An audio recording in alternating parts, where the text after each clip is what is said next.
하나님께서 이스라엘 백성을 애굽으로 보내셨죠. 그곳에서 하나님께서 하신 약속을 이루어 나가시는 공간, 또 그러한 시간으로 사용을 하셨습니다. 애굽으로 내려갈 때 여자와 아이들을 포함해서 야곱의 가족은 70여 명이었습니다. 근데 이스라엘이 애굽에 들어가서 그곳에서 크게 번성하게 되고 또 애굽 족속보다 더 강하게 되었다라고 말하고 있습니다. 가나안에 있었으면 이스라엘이 불어나는 것을 계속 견제를 당했을 겁니다. 그리고 그 땅에서 계속해서 정착해서 살지 못했기 때문에 이렇게 많이 불어나기가 어려웠을 겁니다. 하지만 이들은 애굽에 갈 때에 요셉이 애굽의 총리가 되어서 생명을 구원했기 때문에 이들은 환영을 받고 또 이 고센 땅에 정착을 하면서 그들은 그곳에서 번성할 수 있었던 것입니다. 그러니까 환영을 받고 들어가 이렇게 번성하게 하시는 이 모든 것들은 하나님이 이스라엘 자손을 하늘의 별과 같이 바다의 모래와 같이 되게 하시겠다라는 이 약속을 성취시키는 시간이었던 것입니다. 근데 애굽의 왕조가 바뀌게 됩니다. 그래서 호위를 가지고 있었던 왕조 대신에 이제 새롭게 왕조가 바뀌었기 때문에 당연히 이스라엘 백성들에게 대해서 적대적인 감정을 가지고 있었습니다. 그래서 새로운 바로는 이스라엘을 적대적으로 대했기 때문에 이들을 종으로 삼고 억압하기 시작했습니다. 고된 노역을 시키고 그리고 그럼에도 불구하고 이스라엘 백성들이 계속해서 불어나니까 갓 태어난 남자 아이들을 나일강에 던져서 죽이는 그런 살인도 서슴지 않게 됩니다. 그 때문에 이스라엘 백성들이 어떻게 합니까? 고난이 찾아오니까 하나님께 부르짖죠. 고난이 있어야 우리는 기도합니다. 그러니까 모든 게 좋으면 우리는 다 하기가 잘할 수가 없는 겁니다. 그러니까 어려움이 있어야, 아픔이 있어야 우리가 하나님 앞에 기도할 수 있게 되는 것이죠. 이스라엘 백성도 마찬가지입니다. 애굽 땅에서 좋은 대접받고 호의를 받으면서 그곳에서 번성하니까 그때는 하나님을 찾지 않습니다. 하지만 바로가 그들을 박해하고 고난이 찾아오니까 하나님께 부르짖습니다. 그리고 이전에 하셨던 하나님의 언약을 기억하는 것이죠. 그래서 고난이 찾아오니까 이들이 기도하자 하나님 어떻게 하시느냐? 이들의 기도에 대한 응답으로 모세와 아론을 보내십니다. 그래서 이스라엘 백성들이 출애굽을 할 수 있도록 그들을 인도하십니다. 오늘 본문을 보면 27절에서 36절까지 10가지 재앙이 계속해서 나오고 있습니다. 근데 그 재앙이 나오지만 애굽의 바로가 이스라엘을 보내느냐? 바로 보내지 않죠. 재앙으로 치실 때마다 뭐라고 말하냐? 내가 이 재앙을 없애주면 내가 이스라엘 백성을 반드시 보내겠다. 이렇게 그때마다 약속합니다. 철저하게 맹세하고 약속하는데 재앙이 사라지고 나면 또 자신의 약속을 계속해서 번복하는 것이죠. 그러니까 이거를 보면은 우리가 그런 생각합니다. 하나님이 기적을 보여주시고 정말 그런 엄청난 이적을 보여주시면 우리가 잘 믿을 것 같잖아요. 근데 바로의 모습을 보면 하나님의 능력을 체험해도 그런 기적, 그런 이적, 사람이 할 수 없는 엄청난 일, 그런 일들을 해도, 그런 것들을 경험해도 마음이 바뀌지 않으면 절대로 믿지 않는다는 얘기입니다. 우리도 마찬가지입니다. 우리가 하나님이 놀라운 기적을 행하시면 그때는 하나님 믿겠습니다. 하나님 살아계십니다. 다 인정합니다. 그러나 그 기적이 사라지고 나면 마음이 바뀌지 않은 사람은 절대로 그 신앙이 유지가 안 됩니다. 그러니까 기적은 우리에게 우리에게 도움을 주는 건 있습니다. 그 기적을 보면서 하나님이 살아계시다 인정하지 않을 사람은 아무도 없습니다. 하지만 기적이 우리의 신앙을 유지시켜 주지 않습니다. 중요한 건 뭡니까? 우리의 마음이죠. 우리의 마음에서부터 믿어야 되는 겁니다. 마음이 변화되어야 되는 겁니다. 그렇기 때문에 이 바로의 모습을 보면서 우리가 기도해야 될 것이 무엇이냐? 우리의 마음을 늘 겸손하게, 우리의 마음을 늘 부드러운 마음으로, 열려있는 마음으로 우리가 그 마음을 지킬 수 있도록 위해서 기도해야 될 줄 믿습니다. 마지막에는 애굽의 장자를 죽이는 재앙을 당하게 됩니다. 그렇게 하니까 어떻게 되느냐? 금은 보화를 안겨주고 등을 떠다 밀어서 얼른 나가라고 그렇게 이스라엘 백성들을 보냅니다. 이러한 이 애굽과 바로의 모습은 세상 권세가 사단이 얼마나 하나님의 백성들을 놓아주려고 하지 않는가를 우리에게 보여주고 있습니다. 그리고 하나님께서 그 사단의 그 방해와 그런 모든 상황에서도 하나님의 큰 능력으로 당신의 백성을 구원하신다라는 것을 우리에게 보여주고 있는 것이죠. 그러니까 우리 눈에는 보이지 않지만 하나님의 백성을 사이에 두고 사단과 하나님 사이에 엄청난 줄다리기가 있다는 것이죠.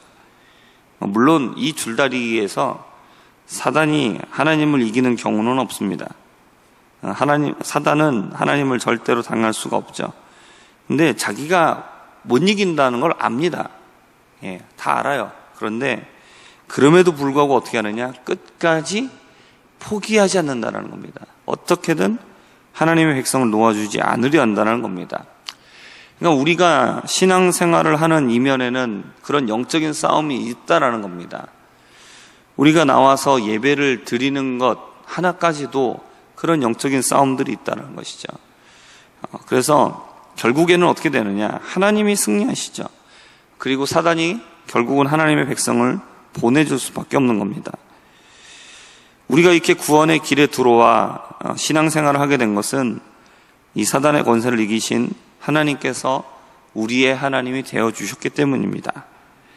하나님은 모든 사단의 권세를 깨트리시고 반드시 선택하신 자를 단 한 명도 놓치지 않고 구원해 내십니다. 10번의 재앙은 사단의 권세가 너무 강력하기 때문에 한 번에 이길 수가 없어서 10번에 걸쳐서야 겨우 이겼다. 하나님도 간신히 이기셨다. 이걸 말해주고 있는 게 아닙니다. 하나님은 얼마든지 단 한 번만으로 사단의 권세를 완전히 박살내고 이기실 수가 있는 능력이 있으십니다. 근데 그럼에도 불구하고 우리 그런 거 있죠. 자기가 못 이길 거 알면서도 막 계속해서 막 덤비는 경우에 어떻게 합니까? 계속해서 그때마다 계속해서 힘을 빼는 거예요. 그래서 자꾸 덤벼드니까 나중에는 계속해서 그걸 눌러서 내가 항복한다. 더 이상 자기의 힘으로 안 된다는 걸 깨닫게 하기 위해서인 거예요. 그러니까 여전히 자기가 이길 수 없는 걸 알면서도 여전히 달려드는 사단에게 자기가 도저히 안 된다는 사실을 자기 입으로 항복한다라는 말을 받아내시기 위해서 하나님께서 10번의 재앙을 통해서 사단의 권세를 깨트린다는 것입니다. 사단의 방해가 계속됩니다. 근데 그래도 하나님의 뜻은 반드시 성취된다는 것이죠. 우리의 구원은 누구에게 달려있느냐? 하나님께 달려있습니다. 사단의 권세가 얼마나 세느냐? 거기에 달려있는 게 아니죠. 사단이 아무리 방해를 해도 우리의 구원의 성취에는 조금의 변화도 없습니다. 우리의 구원은 확실합니다. 왜냐하면 구원은 하나님의 손에 달려있는 문제이기 때문입니다. 그렇기 때문에 구원의 문제에 대하여서 아무런 의심을 가지지 마시기 바랍니다. 우리는 마음이 하루에도 수십 번, 수백 번 바뀝니다. 조건이 달라지고 환경이 달라지고 무엇인가 달라지면 그리고 또 아무것도 달라지지 않아도 내 마음이 바뀌면 우리는 그것 때문에 의심을 하죠. 그러나 구원은 어떤 우리가 보고 있는 눈에 보이는 환경과 조건에 따라 달라지는 것도 아니고 우리 마음속에 우리의 생각에 의해서 달라지는 것도 아닙니다. 그것은 절대로 하나님의 손에 달려있기 때문에 구원은 어느 누구도 변동시킬 수 없고 그것을 바꿀 수가 없습니다. 그러므로 우리의 구원이 그만큼 확실하다는 사실을 분명히 믿으실 수 있기를 바랍니다. 하나님께서는 이스라엘 백성들을 애굽에서 나오게 하셨습니다. 나오게 될 때에 애굽의 백성들은 두려워하면서도 기뻐했다라고 말합니다. 하나님은 이스라엘의 하나님을 도저히 당할 수 없다는 사실을 알고 그들은 두려워했던 것이죠. 그리고 그 두려우신 하나님이 이스라엘 백성들을 이끌고 애굽을 떠나신다라는 소식이 너무나 기뻤던 겁니다. 이제 광야로 나왔습니다. 이스라엘 백성은 도저히 생존할 수 없는 환경이었습니다. 근데 이곳에서도 하나님의 능력이 나타났습니다. 하나님께서 낮에는 구름 기둥으로 해를 가려주시고 밤에는 불 기둥으로 그 추위를 견뎌낼 수 있게 해주셨습니다. 이들에게 만나와 메추라기를 먹이시고 반석에서 솟는 샘물을 먹게 하셨습니다. 광야는 도저히 살 수가 없는 환경이었지만 성경 어디에도 이스라엘 백성 중에 단 한 명도 굶어 죽었다, 목말라 죽었다, 아니면 더위나 추위 때문에 죽었다라는 이야기가 없습니다. 그냥 광야의 위협은 항상 있었습니다. 하지만 그 위협이 실질적인 해가 되지는 못했습니다. 하나님이 이 세상을 살아가는 우리를 보호하시는 것도 마찬가지입니다. 세상에 여러 가지의 많은 어려움들이 있습니다. 많은 위협들이 있습니다. 하지만 하나님이 우리를 붙들어 주시기 때문에, 우리를 보호해 주시기 때문에 여러 가지 어려움과 고난이 있지만 그러나 그것이 우리를 결코 무너뜨릴 수 없다라는 사실입니다. 하나님이 이스라엘 백성들을 이렇게 출애굽시키시고 또 광야에서 보호하신 이유는 스스로 하신 약속, 그리고 약속을 받은 믿음의 조상 아브라함을 기억하시기 때문이다라고 말씀하고 있습니다. 아브라함을 기억하셨다라는 것은 그들이 아브라함의 후손이다, 아브라함의 약속을 받은 후손이다라는 것을 이야기하고 있는 겁니다. 근데 아브라함은 믿음의 조상이죠. 믿음의 시작입니다. 믿음으로 살았던 사람들의 시초죠. 그러면 아브라함을 기억하셨다라는 것은 무엇이냐면 단지 아브라함의 혈통이기 때문에 무조건적으로 그들을 보호해 주셨다라는 것을 말하고 있는 것이 아니라 아브라함과 같은 믿음으로 사는 사람들이기 때문에 그렇기 때문에 그들의 믿음 때문에 그들을 보호해 주셨다라는 것이죠. 이것이 우리에게 있어서는 어떻게 적용되느냐? 우리는 아브라함의 육적인 혈통이 아니죠. 그러나 우리는 아브라함의 후손이죠. 왜 그렇습니까? 우리도 믿음을 따라 사는 사람들이기 때문에 그렇습니다. 그러니까 우리도 아브라함과 같이 믿음으로 사는 사람들이기 때문에 그렇죠. 우리의 믿음이라는 것은 뭘 얘기하고 있습니까? 우리가 가지고 있는 믿음은 뭡니까? 예수님에 대한 믿음이에요. 예수님께서 우리를 위하여서 대신하여 죽으시고 부활하심으로 우리의 구원자가 되셨다는 사실. 이스라엘 백성들은 어떻게 그것을 믿었습니까? 어린 양의 피를 발랐죠. 어린 양의 피를 바르고 죽음의 사자가 그들을 넘어갔고 그들이 출애굽을 했습니다. 이게 바로 구원의 모습이죠. 그러니까 이스라엘 백성들이 아브라함의 후손이기 때문에, 아브라함 때문에 그들을 지키시고 그들에게 모든 것들을 행해 주셨다는 것은 무엇이냐면 그들도 뭘 믿은 겁니까? 예수님을 믿은 거예요. 우리의 죄가 우리 스스로에 의해서 깨끗하게 될 수 있는 것이 아니라, 의롭게 되는 것이 아니라 어린 양의 피를 발라야만 우리의 죄를 간과하시고 넘어가시는 거구나. 마찬가지입니다. 같은 원리입니다. 그러니까 구약의 성도가 되었든 신약의 성도가 되었던 모두 다 무엇을 통해서 어떤 믿음으로 구원을 받느냐? 예수님을 믿는 믿음입니다. 그것을 통해서 구원받는다는 것이죠. 그리고 하나님은 그 믿음을 가진 사람들을 하나님께서 세상 가운데서 지키시고 보호해 주신다라는 사실입니다. 그리고 그들이 그렇게 광야를 통과하여서 마침내 들어가게 될 목적지는 어디입니까? 가나안입니다. 가나안에 왜 들어가게 하시느냐? 오늘 말씀 마지막을 보면 이렇게 나와 있죠. 그들을 이는 그들이 그의 율례를 지키고 그의 율법을 따르게 하려 하심이로다. 가나안에 들어가서 하나님이 그들에게, 이스라엘에게 원하시는 것은 무엇이냐면 하나님의 명령을 지키는 자, 그러니까 하나님의 백성이 되기를 원하신다는 겁니다. 하나님의 말씀에 순종하는 자, 하나님의 자녀로서 사는 사람들이 되기를 원하신다는 겁니다. 그러니까 천국은 결국 어떤 사람들이 들어가는 것입니까? 하나님의 명령에 순종하는 사람들이죠. 하나님의 말씀을 따라가는 사람들입니다. 우리도 이 세상에서 우리를 지키시고 보호하심으로 우리를 천국으로 이끄시는 것은 무엇 때문이냐?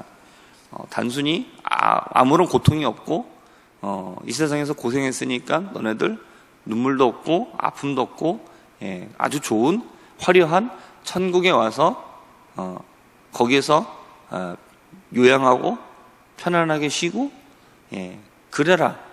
그래서 우리를 부르시는 게 아닙니다. 우리를 천국으로 부르시는 이유는 무엇이냐면 하나님의 백성으로 살아라는 겁니다. 그곳에서 영원토록 하나님과 동행하면서 말씀을 순종하면서 말씀대로 살아가는 하나님의 백성, 하나님의 자녀가 되라는 겁니다. 그래서 하나님의 백성이기 때문에, 하나님의 자녀이기 때문에 천국의 모든 좋은 것도 주시는 겁니다. 이게 문제예요. 순서가 바뀌면 안 됩니다. 단지 어떤 뭔가 화려하고 뭔가 좋은 것을 누리는 곳이 천국이라면, 그런 생각을 하는 사람들은 어떤 생각을 하느냐? 이 세상이 살만하니까 예수 안 믿겠다는 거예요. 왜냐하면 관점이 거기에 가 있기 때문에 그래요. 화려하고 편하고 좋은 것, 아름다운 것, 이런 거를 소유하고 그걸 누리는 게 천국이다라고 생각하는 사람들은 세상에서 살만해지면 예수 안 믿는 겁니다. 관점이, 왜냐하면 세상에서 천국이 이루어졌거든요.